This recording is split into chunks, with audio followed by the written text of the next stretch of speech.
सर्वेभ्यो नमः। देववाणी संस्कृतं यूट्यूब चलदृश्यं प्रति भवतां भवतीनां च हार्दं स्वागतम्। मित्रों, काशिकावृत्तिः श्रीमन् वामन जयादित्य विरचिता प्रथमोऽध्यायः प्रथमः पादः कक्षा संख्या 19तमी 19वीं कक्षा को आज पढ़ेंगे। ठीक है, 18 कक्षाएं हमारी हो गई। चलिएगा, पुस्तक को ओपन कर लीजिएगा।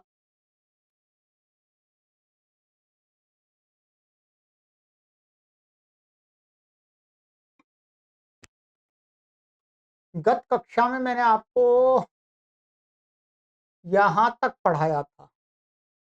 ठीक है, ये ईदु तौ च सप्तम्यर्थे प्रगृह संज्ञा का प्रकरण हमारा समाप्त हो गया। अंतिम अंतिम में जो ये सूत्र था, इसमें ये कारिका भी आ गई थी और कारिकाओं को मैंने समझाने का काफी प्रयास भी किया था आपको, पर ये कारिका थोड़ी सी जटिल तो आपको भी लगी होंगी। तो मैं आज फिर इन कारिकाओं को दोबारा आपको समझाता हूँ। एक मेरे पास में जब मैंने पढ़ा था इनको, काशिका को, तो एक व्याकरण कारिका प्रकाश नाम की ये पुस्तक है।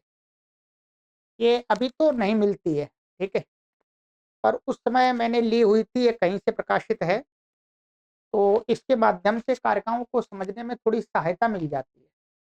इसमें केवल जो काशिका के अंदर इस प्रकार की जितनी भी कारिकाएं आई हैं, उनका सभी का इसमें व्याख्यान है। तो पिछली कक्षा में इसकी पीडीएफ नहीं बना पाया था, तो अब आगे से आपको जो भी कोई कारिका आएगी, तो इस इसमें जो व्याख्यान है कारिका मात्र का, उसके सहित में समझाऊंगा, तो आपको सरलता होगी। ठीक है, समझ में भी आ जाएगी, क्योंकि जो मैं बातें आपको बताता हूँ, समझाता हूँ, वो सारी क्या टीकाओं में लिखी हुई है, न्यास में, पदमंजरी में, और वहां पर भी क्रम से नहीं लिखी हुई। ठीक है, इसमें सभी बातें क्रम से। तो जैसे जैसे कारिकाएं आती जाएंगी, उसी उसी के सूत्र के साथ में हम इसमें जो व्याख्यान है कारिका का, वो आपको समझाते जाएंगे। तो आज की कक्षा में मैं फिर दोबारा आपको कारिकाएं समझाता हूँ। कारिका, दो कारिकाएं हैं, ठीक, क्योंकि आपके मन में ऐसा नहीं रहना चाहिए अरे कारिका समझ में नहीं आई। और मुझे भी पिछली कक्षा में ऐसा अनुभव हुआ कि ये थोड़ी कठिन है, आपको नहीं आई होगी पूरी तरह से। अब अभी समझ में नहीं आई तो कब आएगी? बहाना लगा दूं मैं, महाभाष्य में आएगी नहीं। अब तो आपको आनी चाहिए। अब महाभाष्य वाली बातें हम नहीं करेंगे। अब तो जो यहाँ पर है वो आपको समझ में आना चाहिए, इतना स्तर आपका हो गया है। ध्यान रखेंगे, ठीक है। कुछ बातें रह जाएंगी, वो एक दो बार आप स्वयं पढ़ेंगे तो अपने आप आ जाएंगे। ठीक, तो चलिएगा, मैं इसकी इन कारिकाओं की जो व्याख्यान यहाँ पर क्रमशः दिया लिखित रूप में, वो अच्छी प्रकार से समझ में आएगा आपको। ठीक है, ये है ईदु तौ सप्तम अर्थ है। ये तो इसका अर्थ बताया था, ईदंतम उदंतम च शब्द रूपम सप्तम अर्थे वर्तमानम प्रगृह संज्ञकम भवति। ये तो इसका अर्थ है। यहाँ पर ये दो जो कारिकाएं दी हैं वही कारिकाएं हैं। ठीक है, ईदु तौ सप्तमे सप्तमीत्येव लुप्तेऽर्थ ग्रहणात् भवेत् पूर्वस्य चेत् सवर्णो सा वाडां भावः प्रसज्यते वचनाद्यत्र दीर्घत्वं तत्रापि सरसी यदि ज्ञापकं स्यात् तदन्तत्वे मा वा पूर्वपदस्य भूत्। अब इसमें क्या है, शंका उत्तर शंका समाधान करके जो इसमें पार्ट है वो यहाँ पर बांट के दिखा दिए, तो लिखे हुए दिखेंगे आपको। है, पिछली कक्षा में तो जब मैं पढ़ा रहा था बोल बोल के बता रहा था, अब यहाँ पर लिखे दिखेंगे आपको कि क्या शंका बन रही है, उसका क्या समाधान है। ठीक है, अब देखिए यहाँ पर शंका, इस कारिका में पहले शंका उठाई कारिका में कि ईदु तौ सप्तमीत्येव, इतने श्लोक के चतुर्थ पाद से शंका उठाई। क्या उठाई? ईदु तौ सप्तमी इत्येतावतैव सूत्रेण सर्वं कार्यं सिद्धं भविष्यति, किमर्थम अर्थग्रहणं क्रियते। ईदु तौ सप्तमी, इतने ही सूत्र बनाने से सारे कार्य सिद्ध हो जाएंगे जो प्रकृति संज्ञा करनी है, भविष्यति हो जाएगा। फिर किस लिए यहाँ पर सूत्र में अर्थ ग्रहण किया है? अब देखिए, आपको आसानी समझ में आया होगा, यहाँ लिखा हुआ है, इतने पाठ का अर्थ दे दिया यहाँ पर। ठीक, अब इसका समाधान वाला पाठ आ रहा है इसमें श्लोक के अगले पद में। क्या है? समाधान दिया है क्या? लुप्तेर्थ ग्रहणाद भवेत। अब ये बता रहे हैं कि अर्थ ग्रहण इसलिए पड़ा है कि ये काम हो जाए। क्या काम हो जाए? अब देखिएगा, सोमो गौरी अधिश्रितः, ये ऋग्वेद का है, इह लुप्तायाम सप्तम्याम प्रगृह संज्ञा न प्राप्नोति। कहते हैं यहाँ पर सोमो गौरी, यहाँ पर क्या है, जो गी था ये, इसका क्या हो गया था? लुक हो गया था। तो पाम श्लोक पूर्व सवर्णाक्ष डाड्या जाला से, तो कहते हैं लुक होने पर अब ये कहते हैं यह लुप्तायाम सप्तम्याम, लुप्त मन इसका लुक हो जाने पर सप्तमी का, अब इसकी प्रगृह संज्ञा प्राप्त नहीं हो सकती क्योंकि सप्तम अंत है ही नहीं। तो कहते हैं इच्छामश्चात्रा प्रगृह संज्ञा भवेति, परंतु चाहते हैं कि यहाँ इसकी प्रगृह संज्ञा हो। ठीक है, अर्थ ग्रहणाचात्र प्रगृह संज्ञा भवितुम समर्था, इस सूत्र में अर्थ ग्रहण कर देते हैं तो क्या हो जाता? प्रगृह संज्ञा होने में समर्थ हो जाती है। यतो ही विद्यतेत्र सप्तम्यर्थः न तो सप्तमी, या सप्तमी का अर्थ तो इसमें रह गया है परंतु सप्तमी नहीं है, यहाँ सप्तमी नहीं है। एतदर्थम अर्थ ग्रहणम क्रियते, इसलिए अर्थ ग्रहण यहाँ सूत्र में ईदु तौ सप्तम्यर्थ में किया। अब क्लियर हो रहा होगा, आपको लग रहा होगा हाँ बिल्कुल सही समझ में आ रहा है। ठीक, तो ये उत्तर दिया, परंतु अब इस पर भी शंका उठा दी। तो समाधान दिया, उस समाधान पर भी शंका उठाई। क्या उठाई? शंका उठाते हैं कि नात्र सप्तमी विभक्तिर लोपो भवति, किंतु गौरी गी गौरी ई गौरी अकासवर्णे दीर्घ इति पूर्व परयोर आदिवत भावात पूर्व सवर्ण दीर्घैकादेशो अत्र भवति, कि यहाँ पर सप्तमी व्यक्ति का लुक नहीं हुआ गौरी में, किंतु क्या हुआ? गौरी गी, और ये गी का ई बचता है, और यहाँ पर क्या लगा दिया इन्होंने? अकासवर्णे दीर्घ, माने वो सुपाम श्लुपुर सवर्ण, सवर्ण से क्या है तो सवर्ण इतना करा देता है फिर दीर्घ इसी से करते हैं। ठीक, तो यहाँ पर इति दीर्घ हो गया, ये हो गया पूर्व परयोह आदिवत भावात। ठीक, क्या है? कहते हैं पूर्व और पर दोनों का आदिवत भावात पूर्व सवर्ण दीर्घ, माने इन दोनों के स्थान में जो ये दीर्घ है ये ई है, यही यहाँ पर दोनों के स्थान में हो जाएगी। पूर्व सवर्ण दीर्घई का आदेशो अत्र भवति, दोनों के स्थान में, पूर्व पर के स्थान में आदिवत भावात, माने माने जो ये ई है आदि वाला, इसमें दोनों के स्थान इसी का ऐसा हो जाएगा, दीर्घ हो जाएगा। ठीक, तो कहते हैं यदि ऐसा हो जाएगा तो परिभाषा क्या थी? कहते हैं समाधान। समाधान ये इसी में था, यहाँ पर ये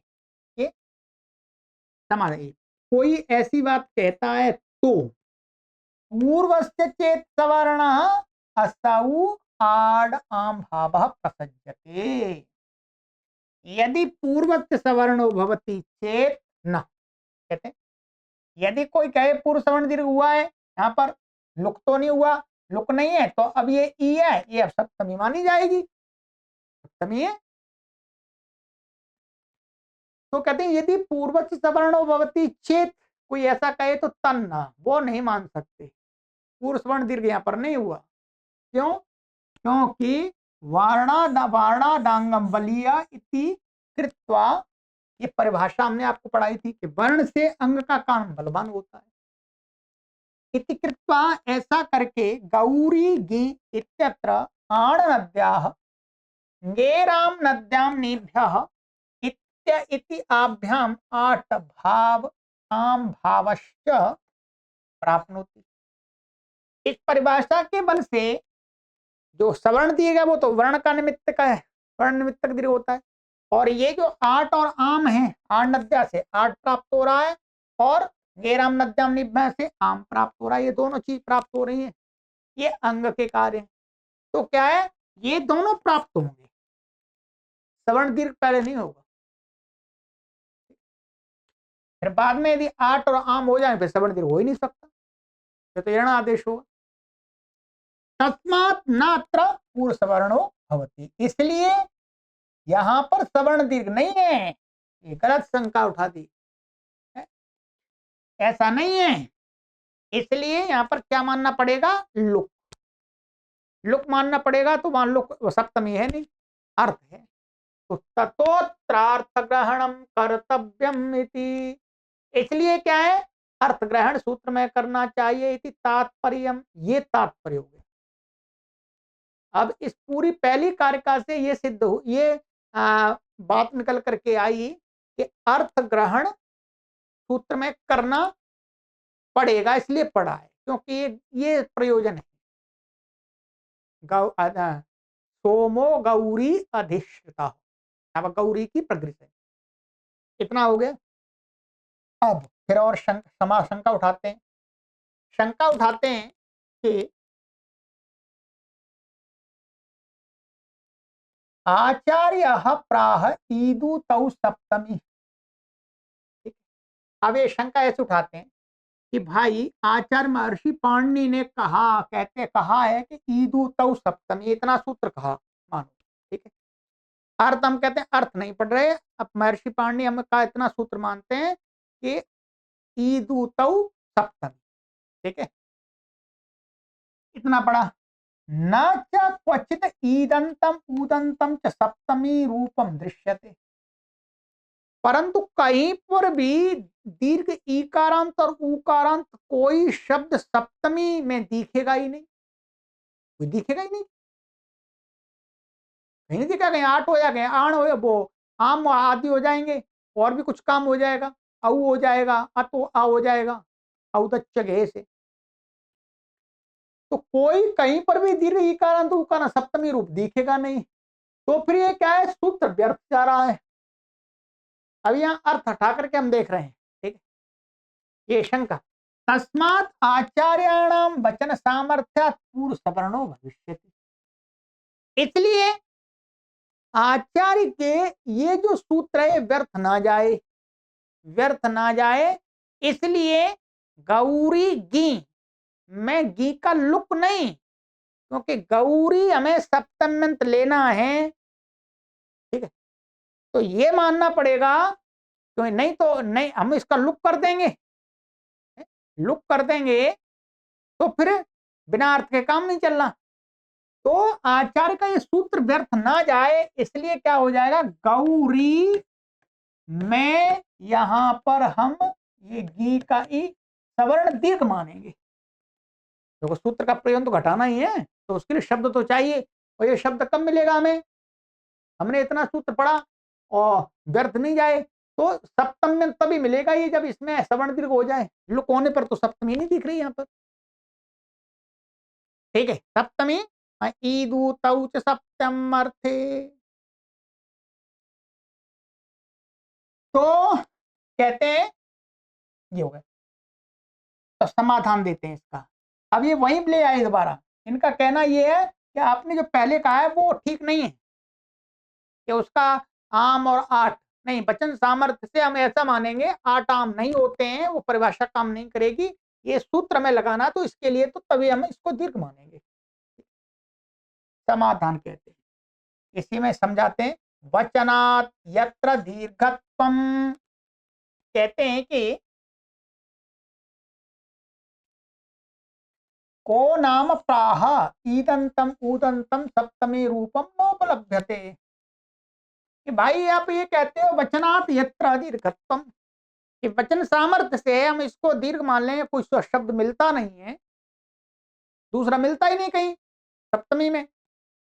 तो कहते हैं कौन नाम अपराह, भाई ये कौन कहता है, इस बात को कौन कहने वाला है, कौन व्यक्ति है कि ईदंतम उदंतम सप्तमी रूपम न उपलब्धते, नहीं मिलता है। भाई मिलता है, गौरी का अतिरिक्त दूसरा मिलता है। तो बताते हैं यत्र सप्तम्या दीर्घत्वम उच्यते दृश्यते तत्र ईदंतम सप्तमी रूपम। कहते हैं जहां पर सप्तमी को दीर्घत्व कहा जाता है, दृश्यते तत्र ईदंतम, वहां पर ईदंत रूप दिखता है, ईदंत रूप दिखता है। तो कहते हैं तत्र च विद्यते आचार्य वचनस्य अवकाशः, कि कोई ये कहे वचनात् वचन सामर्थ्य से, तो वो ठीक नहीं है, क्योंकि दीर्घ मिल रहा है। इसलिए गौरी में क्या मानना पड़ेगा, दीर्घ नहीं मानने की जरूरत नहीं है, हाँ तो लुक हुआ है। कहाँ मिल रहा है बताते हैं, तो आचार्य ईदु तव सप्तमी सूत्र का अवकाश तो यहाँ मिल जाएगा, अर्थ ना पढ़ेंगे तो भी।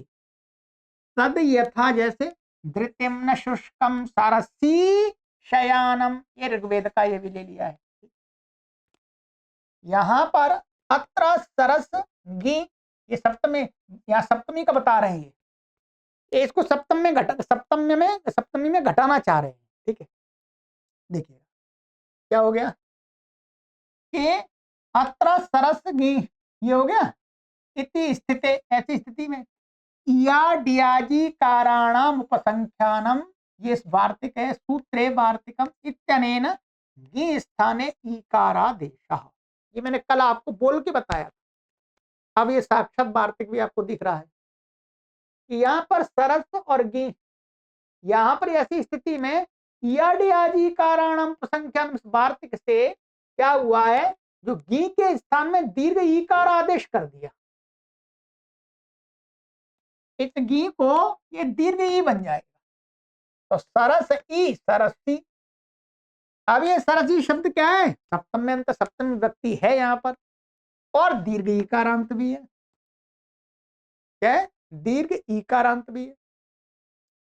तो कहते हैं आचार्य वचनस्य सावकाशत्वात्। अब यहाँ पर तो हो जाएगी ना, ईदु तौ सप्तमी, इतना हमने पढ़ा, ईदु तौ सप्तमी, अब ये मिल गया, ईकारांत मिल गया। इसी प्रकार से उकारांत भी ढूंढ लेंगे कहीं, सूत्र व्यर्थ तो नहीं जा रहा है, इसलिए अर्थ पढ़ने की कोई जरूरत नहीं है। ठीक है, सावकाशत्वात् सौमो गौरी अधिष्ठता इत्यत्र प्रगृह्य संज्ञा न स्यात्। अब क्या है, अब ये ईदु तो सप्तमी इतना सूत्र बनाए और वो चरितार्थ हो गया, व्यर्थ जा नहीं रहा। तो फिर यहाँ पर सोमो गौरी, यहाँ पर तो सप्तमी है नहीं, यहाँ तो लुक हो गया, तो यहाँ पर प्रगृह्य संज्ञा नहीं प्राप्त होगी, नहीं प्राप्त होगी, तो यहाँ तो लुक ही मानना पड़ेगा। ठीक है, तो इसलिए अर्थ ग्रहण करना चाहिए। तो यहाँ पर अर्थ है सप्तमी का, तो कहते हैं न इत्याह, ऐसा आप नहीं कह सकते, आप ऐसा नहीं कह सकते कि यहां पर लुक ही हुआ है, यहां पर सूत्र आपने सावकाश दिखा दिया, इसलिए अर्थ ग्रहण व्यर्थ चला गया। नहीं, ये नहीं कह सकते आप, ये नहीं कह सकते, ना इत्याह, ऐसी बात नहीं है। आपने ये जो बात सही कहते हैं, आगे उसी में श्लोक में कहा तत्रापि सरसी यदि, जो आपने जो सरसी दिखाया है, ये जो सरसी दिखाया है, ये वास्तव में वेद के मंत्र में जो पढ़ा हुआ है सरसी, कहा ये वाला, ये सरसी, ये आप सप्तम में अंत नहीं है, ये बता रहे हैं अभी, क्या बता रहे हैं कि सोमो गौरी अधिष्ठता इत्यत्रापि प्रगृह्य संज्ञा सिद्धा। कहते हैं यहां पर भी प्रगृह्य संज्ञा सिद्ध है, इसके बिना अर्थ ग्रहण किए हुए, क्योंकि आपने जो प्रयोजन दिखाया है वो सावकाश वाला, और सावकाश वाला प्रयोजन दिखा करके आपने कहा कि गौरी की हमें प्रगृह्य संज्ञा करनी है तो अर्थ पढ़ना पड़ेगा। कहते हैं नहीं नहीं नहीं, ऐसा नहीं है, बिना अर्थ पढ़े ही गौरी की भी होगी। कहते हैं गौसौमो गौरी अधिष्ठता इत्यत्रापि प्रगृह्य संज्ञा सिद्धा हो जाती है, ऐसी इतने ही सूत्र से हो जाएगी। ईदु तो सप्तमी कथमिति चेत प्राह, इस प्रकार से होगी। तो कोई कहे तो यदि प्राह कहते हैं कि सरसी यदि है, ये सरसी यदि यदि सरसी शब्दस्य प्रथमान्तस्य लोके प्रवृत्ति दृश्यते चेत, यदि लोक में सरसी दीर्घ ईकारांत शब्द यदि प्रथमा में दिख जावे, प्रथमा में दिख जावे, तो फिर आप वहां सप्तम में नहीं ले सकते उसको। अस्ति च लोके सरसी शब्दस्य प्रथमान्तस्य प्रवृत्ति, और लोक में सरसी दीर्घ शब्द की क्या है, यहाँ प्रथमांत प्रथमा विभक्ति में उसकी प्रवृत्ति देखी जाती है, प्रथमा व्यक्ति एक वचन में। दीर्घ ईकारांत शब्द है सरसी हमारे पास प्रथमा व्यक्ति एक वचनांत में स्त्रीलिंग। तद यथा दक्षिणापथे महांति सरांसी सरस्या इत्युच्यन्ते, दक्षिणापथ में महांत बड़े बड़े जो तालाब होते हैं उनको सरस्या कहते हैं। ये बहुवचन में कर दिया सरसी, नदी नद्य नद्य, सरसी सरस्यौ सरस्यः। तो दक्षिणापथे माने दक्षिण देश में, ठीक है, वहां पर या दक्षिणापथे, यहाँ पर दक्षिणापथे दक्षिण देश में मार्गों के किनारे ऐसा कुछ कहना चाह रहे, वहां पर भी बड़े बड़े तालाबों को सरस्या बोलते हैं। इसका मतलब सरसी प्रथमांत है। तस्मात् सरसी इत्यत्र ङे स्थाने ईकारादेशो एव इति न शक्यते वक्तुम। अब यहाँ पर सरसी जो आपने बताया था कि जो गी के स्थान में दीर्घ ईकार आदेश करके आपने सरस से सरसी बनाया था, नहीं वो नहीं है, ये तो सरसी प्रथमांत में दिख रहा है जी, ये तो प्रथमांत का ही सरसी मिल रहा है दीर्घ ईकारांत, जैसे गौरी मिल रहा है वैसे ये भी मिलता है। और कहते हैं कि लोके प्रथमांतस्य सरसी शब्दस्य प्रवृत्तित्वात् सप्तम्यात्र लोक इति दृश्य शक्यते वक्तुम। अब जो आपने वेद में दिखाया, वेद में जो सरसी शब्द है माना सप्तम में अंत है अर्थ की दृष्टि से वहां, तो वो वास्तव में सरस सकारांत से नहीं बना हुआ, वो ध्यान रखेंगे, सकारांत से नहीं, सरस से नहीं बना हुआ, वो सरसी का ही सप्त सरसी से यहाँ पर गी आकर के उसका लुक किया है, जैसे गौरी से लुक किया वैसे ही। लोके प्रथमांत से सरसी शब्द से प्रवृत्तित्वात् सप्तम लुक इति शक्यते वक्तुम, यहाँ सप्तमी का लुक हुआ है, वो वेद में दिखाया था आपको, वो वास्तव में सप्तम्यंत है, परंतु उसको गी आया है, वहां पर ई का आदेश नहीं किया, तो पहले से दीर्घांत है ही, सरसी गी का लुक किया है। तस्मात् यथा यत्रापि सप्तम्या लुक तत्र सर्वत्र अर्थग्रहणम अंतरायैव सिद्धम। अब इसलिए क्या हो गया, अब तो आपने वचन सामर्थ्य वाली बात खत्म हो गई, तो अब तो यही मानना पड़ेगा कि कहीं पर भी सप्तमी विभक्ति रहते हुए कोई दीर्घ ईकारांत उकारांत नहीं मिलता है, लुक में ही मिलता है?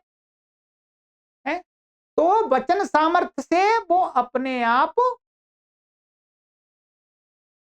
जैसे सरसी की करने करते हैं वैसे ही गौरी की भी हो जाएगी, क्या वैसे ही गौरी की भी हो जाएगी। तो वही कहा तस्मा, इसलिए जहां कहीं भी सप्तम्यालुक तत्र सर्वत्र अर्थ ग्रहण के बिना ही अर्थ ग्रहणम अंतरा एव, अंतरा बिना, ही सिद्धम प्रगृह संज्ञा।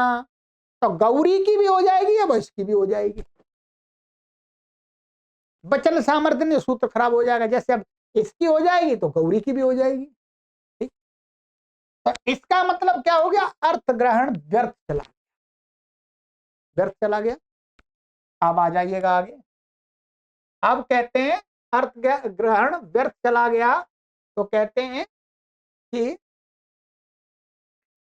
अर्थ ग्रहण से प्रयोजनम प्रयोजनम। अब बताते हैं अर्थ ग्रहण का कार्य से कि अर्थ ग्रहण क्यों पड़ा महर्षि पाणिनि। ठीक है, ज्ञापकम स्यात् तदन्तत्वे, कहते हैं ईदु तऊ सप्तम्यर्थे इति सूत्रे अर्थ ग्रहणम विधाय। इस सूत्र में अर्थ को पढ़ करके ज्ञापयत्याचार्य, आचार्य महर्षि पाणिनि ज्ञापित करते हैं कि, क्या करते हैं ज्ञापित, तदन्तत्वे अर्थात ईदूदे द्विवचनम प्रगृह्यम इति सूत्रे लुप्तायां सप्तम्या प्रत्यम प्रत्यय लक्षणम मत्वा प्रगृह्य संज्ञा न भवति इति। ये ज्ञापित करते हैं कि प्रत्यय का लुक होने पर प्रगृह्य संज्ञा होती है, सप्तमी का ही होता है, वो सब इसी सूत्र से होती है, दूसरे सूत्र से नहीं होती। ईदूदे द्विवचनम प्रगृह्यम में प्रत्यय लक्षण मान करके हम ईकारांत उकारांत और द्विवचन उसका लुक हो जाए यदि विभक्ति का, तो नहीं होगी वहां पर न भवना। सूत्रे में लुप्तायाम सप्तम्याम, सप्तमी का लुप्त मान लो लुक हो जाने पर प्रत्यय लक्षण मान करके प्रगृह्य संज्ञा नहीं होती है, ये बताना चाह रहे हैं। यदि वहां पर भी हो जाए तो फिर यहां अर्थ ग्रहण करना व्यर्थ जा रहा है। क्या अर्थ ग्रहण करना व्यर्थ जा रहा है, तो इसका मतलब प्रगृह्य संज्ञा के प्रकरण में प्रत्यय लक्षण मान करके प्रगृह्य संज्ञा नहीं होती। ठीक है, इसलिए अर्थ ग्रहण अब वहां पर इसी प्रकार से क्या, सोमो गौरी अधिष्ठता, तो वहां पर भी नहीं प्रगृह्य संज्ञा हो पा रही थी, इसलिए अर्थ ग्रहण पढ़ दिया। ठीक, तो कहते हैं इति तेन कुमारी ओस अगार सु, कुमार्योगारम कुमार्यगार कुमार्यगारम बधु ओस बधु ओस अगार सु बद्धोरगारम बध्वगारम इति सिद्धम भवति। ये तो दिखा दिया इन्होंने अलौकिक विग्रह। ठीक है, ये वाला, हाँ इतना अलौकिक विग्रह। ये यहाँ पर कुमारियो अगारम, ये लौकिक लौकिक विग्रह दिखा दिया। ठीक, ये लौकिक विग्रह हो गया, ये अलौकिक विग्रह हो गया। अब क्या है, समास करेंगे। समास करेंगे तो समास में क्या बनता है, कुमारियो कुमार्य गारम। ओस का यहाँ पर क्या हो जाता है, लुक हो जाता है, तो को धातु प्राप्त करके लुक हो गया, लुक हो गया। ऐसे बधु ओस और अगार सु, तो बद्धोगारम बद्धगारम, ये तो लौकिक विग्रह हो गया। ये समझते तुम मुख्य रूप से हमें यहाँ घटाना है इन दोनों में, ये तो दिखा दिया। इति सिद्धम भवति, ये सिद्ध हो गया। क्या सिद्ध हो गया जी, अब यहाँ पर जब समास करेंगे तो ये बधु और ओस का लुक हो गया, तो इसको प्रत्यय लक्षण, अब ये द्विवचनांत हम नहीं मान सकते, इसको प्रत्यय लक्षण मान करके, ये उकारांत है और द्विवचन तो नहीं, जो प्रत्यय लक्षण हो ही नहीं सकता। यहाँ पर अर्थ ग्रहण ने ज्ञापित कर दिया प्रगृह्य संज्ञा के विषय में, तो इसलिए यहाँ पर प्रगृह्य संज्ञा इसकी नहीं होगी, यहां पर इसकी प्रगृह्य संज्ञा नहीं होगी। ठीक है, तो क्या हो जाएगा, प्रगृह्य संज्ञा नहीं होगा तो ऋण आदेश हो जाएगा, तो ये बन जाएगा कुमार्यगारम और बद्धगारम इति सिद्धम भवति। अर्थ ग्रहण का एक प्रयोजन ये बताती है। अब इन्हीं काशिका इन कार्य इन्होंने ये बताया। आगे अर्थ ग्रहण से प्रयोजनांतरम, एक प्रयोजन ये बता दिया, दूसरा प्रयोजन और बताते हैं। ये क्या, जो न्यास है उसमें कि संज्ञा विधौ तदंत विधिर न भवति, संज्ञा विधि में तदंत विधि नहीं होती है। जो ऊपर वाला उदाहरण है, तो कोई ऐसा भी कह सकता है कि यहाँ तो तदंत विधि में यहाँ प्रत्यय संज्ञा विधौ प्रत्यलक्षणम प्रत्यलक्षण तदंत विधि न भवति, ऐसा कुछ ये परिभाषा थी हमारी।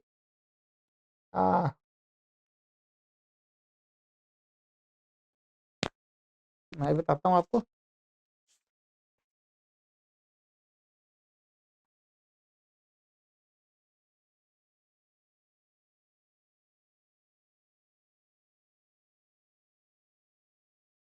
ये परिभाषा थी हमारी, अच्छा 40 नंबर की परिभाषा थी, ठीक है। तो 40 नंबर की नहीं थी ये, यहाँ पुस्तक में 28 नंबर की पढ़ाई थी। संज्ञा विधौ प्रत्यय ग्रहणे तदंत विधि न भवति। संज्ञा की विधि करने में प्रत्यय का ग्रहण करते समय हम उसमें तदंत प्रत्यय को लेकर तदंत विधि नहीं कर सकते। तो इसलिए कोई कहे कि हमारे पास परिभाषा ये वाला जो प्रयोजन आपने बताया वो तो उसी से सिद्ध हो जाएगा, ये मैंने समझाया था। तो उसके अलावा कहते हैं नहीं, और चलो एक प्रयोजन और है इसका, ठीक है। ये ऊपर वाला प्रयोजन बताया, ये परिभाषा को साइड में रख करके बताया है, ठीक है। परिभाषा कोई महर्षि पाणिनि की तो नहीं है, ठीक है। तो बताते हैं दूसरा प्रयोजन बताते हैं, माँ वा पूर्व पदस्य भूत, पूर्व पद की क्या हो नहीं हो जाए इस सूत्र से, अथवा वापी गी अश्वसु नदी गी आती सु वाप्याम अश्वो वाप्यश्व, ठीक है। ये लौकिक विग्रह होगा, वाप्याम अश्व ये समस्त पद हो गया। नद्याम आते नद्याते इत्यत्र समासे कृतेन में समास कर लिया हमने, इनका समास कर लिया जी, ठीक है। इनका इसका लुक हो गया, क्या हो गया, इसका लुक हो गया। लुक हो गया तो अब लुक होने पर ये क्या है, कोई कहे कि वापी, इसको हम प्रत्यलक्षण मान करके वो इसमें वापी, वापी ये क्या है, दीर्घ इकारांत है और सप्तमी है, ठीक है। क्या है, सप्तमी है, परंतु सप्तमी का अर्थ नहीं है, ध्यान रखेंगे। क्या है, यहां पर नद्याम आती, नद्याती में नदी में ईकारांत तो है, क्या है, ईकारांत तो है, परंतु यहां पर सप्तमी का अर्थ नहीं है, ठीक है। तो क्या होता है, समास में पूर्व पद में अर्थ नहीं रहता सप्तमी का, सप्तमी जहां सप्तमी दिखा रहे हैं यहां पर। तो अब अर्थ ग्रहण करने का प्रयोजन ये हो गया कि पूर्व पद की वापी की जैसे गौरी की और सरसी की गी ला करके हमने लुक करके उसकी कर दी थी। क्यों कर दी थी, उसमें सप्तम में अर्थ रह गया, सप्तमी का अर्थ वहां विद्यमान है, परंतु यहां पर भी गी का लुक हो गया, यहां गी का लुक हो गया इसमें, और ये इसमें इसमें नदी और इसमें वापी विद्यमान है, परंतु अर्थ नहीं है सप्तमी का। इसलिए जहां सप्तमी का लुक हो जाए परंतु अर्थ भी रहना चाहिए। तो समास में क्या है, समास में जो पूर्व पद होगा उसका अर्थ नहीं रहता है ऐसी स्थिति में, इसलिए अर्थ ग्रहण अब हमने कर दिया वहां। तो अर्थ ग्रहण से अर्थ जहां पर होगा सप्तमी का, वहीं पर दीर्घ इकारांत उकारांत की होगी। यहां पर सब इकारांत उकारांत तो मिल रहा है परंतु इसमें अर्थ नहीं, तो इसलिए वहां अर्थ ग्रहण करने से यहां पर वापी और नदी की प्रग्रह संज्ञा नहीं हो पाएगी। ये तो हमने वहां पर दिखा भी दिया था, सूत्र के प्रत्युदाहरण में हमने यही तो उदाहरण दिखाए थे, प्रत्युदाहरण, उदाहरण नहीं प्रत्युदाहरण, कि अर्थ ग्रहण का प्रयोजन ये बताया था। इसके अलावा अर्थ ग्रहण का प्रयोजन वो भी बता दिया एक। तो इत्यत्र समासे कृते सप्तमी सहचरितस्य ईकारान्तस्य पूर्वपदस्य स्यात् प्रग्रह संज्ञा इति तदर्थम अर्थग्रहणम कृतम। कहते हैं यहाँ पर समास कर लेने पर सप्तमी के साथ सहचरित जो ईकारांत शब्द है, ये पूर्व पद की यदि हम यहाँ पर अर्थ ग्रहण नहीं पढ़ेंगे। ईदू तौच सप्तमी, तो प्रत्यालोप प्रत्यय लक्षण मान करके तो सप्तम में अंत है, ये सप्तम में अंत है। यदि ईदू तौ सप्तमी इतना पढ़ देंगे तो यहाँ पर भी पूर्व पद की प्रगृह संज्ञा हो जाती है, तदर्थम प्राप्त हो जाती है, इसलिए वो ना हो, इसलिए यहाँ पर अर्थ ग्रहण किया। वापी शब्द से ईकारांत सप्तम्यर्थे अविद्यमानत्वात् प्रगृह संज्ञा भाव इति विज्ञेयम्। वापी शब्द है, नदी शब्द है, यहाँ पर ये ईकारांत है, सप्तमी के अर्थ में अविद्यमानत्वात्, परंतु सप्तमी का यहाँ अर्थ नहीं रहा। नद्याति में और वाप्यश्व में वापी का सप्तम अर्थ नहीं है। समास में आप उस पूर्व पद का जो पहले जो था अर्थ वो नहीं ले सकते, उसको अलग मान करके कोई कार्य नहीं कर सकते, तो प्रगृह संज्ञा व प्रगृह संज्ञा नहीं होगी। एवं अर्थ ग्रहणम क्रियते, इसलिए अर्थ ग्रहण सूत्र में किया। अब मुझे विश्वास है कि अब आपको ये कारिकाएं 100% समझ में आ गई होंगी और आ जानी चाहिए, नहीं तो इस वीडियो को आप 2 बार देख लीजिएगा, ठीक है। पूरी कक्षा में परिभाषाएं वो कारिकाएं समझ में आए, क्योंकि मैं अपने जीवन में आपको एक बार कोर्स बना के दे रहा हूं, इसका बार बार कोर्स नहीं बनेगा। तो मुझे भी संतुष्टि चाहिए कि हाँ मेरे पाठकों को बात समझ में आ गई। अब मुझे संतुष्टि होगी स्वयं कि अब आपको बात समझ में आ गई। तो आज इतना ही करेंगे, समय हो चुका है। अब अगली कक्षा में मिलेंगे नए सूत्र के साथ।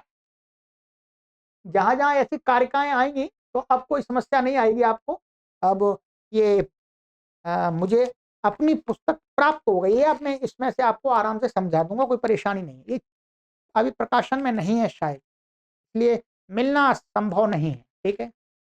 इसलिए आप ये मत कमेंट कीजिएगा गुरुजी हम खरीदेंगे, भाई खरीदने वाला ये छप ही नहीं रही मुझे लग रहा है अभी, ठीक है। ये हमने पढ़ा तब ले ली थी। चलिए, तो अब हमारा सूत्र आएगा, सुंदर सूत्र है, दा दा दा धा घ दा। अपने मित्रों को भी जोड़ते रहें, और ये तो प्रौढ़ व्याकरण की कक्षा है। इसके अलावा आप सभी से मैं एक निवेदन करता रहूंगा कि जितनी भी हमने संपूर्ण अष्टाध्यायी भाष्य का जो कोर्स बनाया है, उन सभी वीडियोज की जो प्लेलिस्ट हैं, लिंक हैं, उनको आप अपने मित्रों को अवश्य निरंतर शेयर करते रहें। 10-10 दिन बाद, 20-20 दिन बाद सभी अष्टाध्यायी के भाष्य के लिंक, प्लेलिस्ट की लिंकों के जो प्लेलिस्ट के लिंक हैं वो आप हमसे व्हाट्सएप पर संपर्क करके ले लीजिएगा, हम आपको शेयर कर देंगे। आप आगे शेयर करते रहें, ठीक है। वो हमने पढ़ा दिया तो अब उनको भी हमें आगे निरंतर शेयर करना ना लोगों के लिए, इससे लाखों की संख्या में उसको भी पढ़ सकें, तभी तो यहाँ पर आ पाएंगे इस कोर्स को पढ़ने के लिए। तो निरंतर वो सीरीज भी हमारी शेयर होनी चाहिए, है तभी प्रचार प्रसार होगा वास्तव में। सर्वेभ्यो नमः।